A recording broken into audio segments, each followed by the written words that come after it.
I want to thank all my colleagues for working on this. As a lawyer in the private sector, I handled a number of these cases.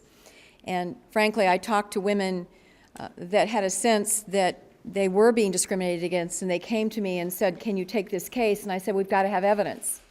And that's what this case is about. That's what this legislation is about. It's about evidence. Because you cannot access the courts. Those who were voting against it say, "Oh, we've got laws on the books."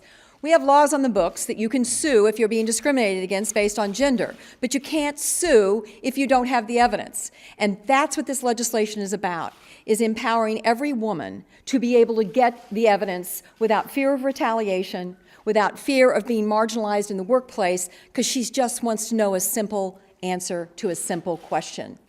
I'm doing the same work as he is. What's he getting paid? That is a question that every woman should have the right to get answered.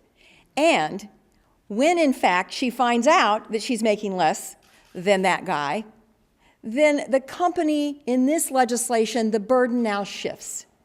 And instead of her having to prove that it was because she was a woman that she got less, the company is going to have to prove that it wasn't because she was a woman. Now, this may not seem like a big deal to people who are just reading the words on a page of this legislation, but trust me, this will create a sea change in terms of the playing field of litigation around sexual discrimination in the workplace.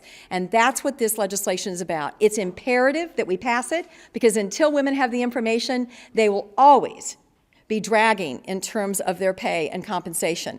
So let's arm them with the information, and let's make companies now have to step up and have the burden to show that that pay was not because you were being marginalized, because you're not traditionally seen as a breadwinner. We've all showed that that is simply just not the case, that women are breadwinners now.